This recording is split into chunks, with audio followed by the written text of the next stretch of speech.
ಪ್ರೀತಿಯ ವಿದ್ಯಾರ್ಥಿ ಮಿತ್ರರೇ, ಪುನರ್ವೇಶ ಸಂಸ್ಕಾರಕ್ಕೆ ಸ್ವಾಗತ ಸುಸ್ವಾಗತ. ವಿದ್ಯಾರ್ಥಿ ಮಿತ್ರರೇ, ಈ ಒಂದು ವಿಡಿಯೋವನ್ನ ಮಾಡ್ತಾ ಇರೋ ಉದ್ದೇಶ ಏನಪ್ಪಾ ಅಂತಂದ್ರೆ, ಸಮಾಜ ಕಲ್ಯಾಣ ಇಲಾಖೆಯಿಂದ ಮೊದಲ ಬಾರಿಗೆ ಎಲ್ಲ ವಿದ್ಯಾರ್ಥಿಗಳಿಗೆ ಒಂದು ಪ್ರೋತ್ಸಾಹ ಧನವನ್ನ ಕೊಡ್ತಾ ಇರುವಂತದ್ದು. ಪ್ರೋತ್ಸಾಹ ಧನವನ್ನ ಕೊಡೋದಕ್ಕೆ ಅರ್ಜಿಯನ್ನು ಕೂಡ ಆಹ್ವಾನ ಮಾಡಿದ್ದಾರೆ. ಹಾಗಾದ್ರೆ ಪ್ರತಿಯೊಂದು ವಿದ್ಯಾರ್ಥಿಗಳಿಗೆ ಎಷ್ಟು ಪ್ರೋತ್ಸಾಹ ಧನವನ್ನ ಕೊಡ್ತಾ ಹೋಗ್ತಾರೆ ಅನ್ನೋದಾದ್ರೆ, ಯಾವ ಯಾವ ಒಂದು ತರಗತಿಯಲ್ಲಿ ಓದ್ತಾ ಇರುವಂತಹ ವಿದ್ಯಾರ್ಥಿಗಳಿಗೆ ಎಷ್ಟು ಪ್ರೋತ್ಸಾಹ ಧನವನ್ನ ಕೊಡ್ತಾರೆ ಅನ್ನೋದಾದ್ರೆ 20,000, 25,000, 30,000 ಹಾಗೆಯೇ 35,000 ರೂಪಾಯಿ ಪ್ರೋತ್ಸಾಹ ಧನಗಳನ್ನ ಕೊಡ್ತಾ ಹೋಗ್ತಾರೆ. ಹಾಗಾದ್ರೆ ಈ ಒಂದು ಪ್ರೋತ್ಸಾಹ ಧನಕ್ಕೆ ಅರ್ಜಿಯನ್ನ ಸಲ್ಲಿಸುವ ಲಿಂಕ್ ಯಾವುದು, ಹಾಗೇನೆ ಯಾವ ಯಾವ ಒಂದು ಕೋರ್ಸ್ಗಳಿಗೆ ಈ ಒಂದು ಪ್ರೋತ್ಸಾಹ ಧನವನ್ನ ಕೊಡ್ತಾರೆ ಅನ್ನೋದನ್ನ ಈ ಒಂದು ವಿಡಿಯೋದಲ್ಲಿ ತಿಳ್ಕೊಳ್ಳೋಣ.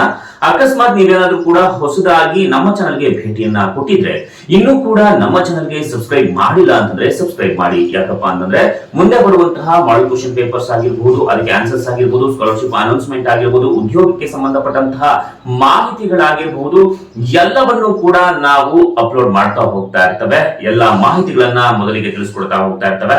ಮತ್ತೆ ಯಾಕೆ ತಡ, ಸಬ್ಸ್ಕ್ರೈಬ್ ಮಾಡಿ, ಪಕ್ಕದಲ್ಲೇ ಇರುವಂತಹ ಬೆಲ್ ಐಕಾನ್ ನ ಕ್ಲಿಕ್ ಮಾಡಿ, ಹಾಗೆ ಆಲ್ ಅನ್ನೋದನ್ನ ಒತ್ತಿ ಅಂತ ಹೇಳ್ತಾ, ಹಾಗೇನೆ ನಿಮ್ಮ first PUC, second PUC, SSLC ವಿದ್ಯಾರ್ಥಿಗಳಿಗಾಗಿ ಇಂಪಾರ್ಟೆಂಟ್ ಕ್ವಶನ್ಸ್ ಮತ್ತೆ ಆನ್ಸರ್ಸ್ ಗಳನ್ನ ಈಗಾಗಲೇ ನಾವು ಅಪ್ಲೋಡ್ ಮಾಡಿದ್ದೇವೆ ವಿದ್ಯಾರ್ಥಿ ಮಿತ್ರರೇ.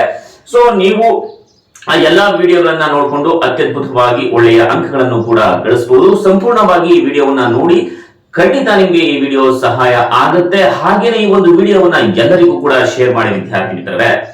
ಈಗ ಮಾಹಿತಿಯನ್ನ ನೋಡ್ತಾ ಹೋಗೋಣ.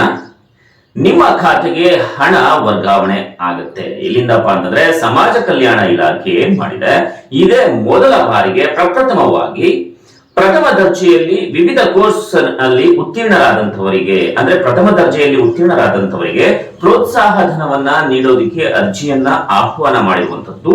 ಆದ್ರೆ ಯಾರು ಅರ್ಜಿಯನ್ನ ಸಲ್ಲಿಸಬಹುದು ಅಂತಂದ್ರೆ, ಪರಿಶಿಷ್ಟ ಜಾತಿ ಮತ್ತು ಪರಿಶಿಷ್ಟ ವರ್ಗದ ವಿದ್ಯಾರ್ಥಿಗಳು ಫೆಬ್ರವರಿ 28ರ ಒಳಗೆ ಅರ್ಜಿಯನ್ನ ಹಾಕಬಹುದಾಗಿದೆ. ಹಾಗೆಯೇ ಇನ್ನು ಅರ್ಜಿಯನ್ನ ಸಲ್ಲಿಸುವ ಕಡೆ ದಿನಾಂಕವನ್ನ ವಿಸ್ತರಣೆ ಮಾಡೋದಿಲ್ಲ ಅಂತ ಈಗಾಗಲೇ ಸಮಾಜ ಕಲ್ಯಾಣ ಇಲಾಖೆ ಹೇಳಿರುವಂತದ್ದು.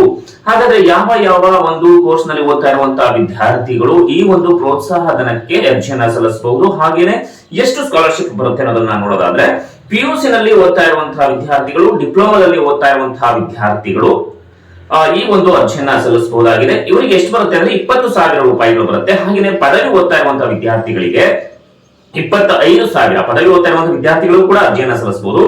ಸ್ನಾತಕೋತ್ತರ ಪದವಿ ಓದ್ತಾ ಇರುವಂತವರು ಅಂದ್ರೆ PG ಮಾಡ್ತಾ ಇರುವಂತಹ ವಿದ್ಯಾರ್ಥಿಗಳು ಕೂಡ ಅರ್ಜಿಯನ್ನ ಸಲ್ಲಿಸಬಹುದಾಗಿದೆ.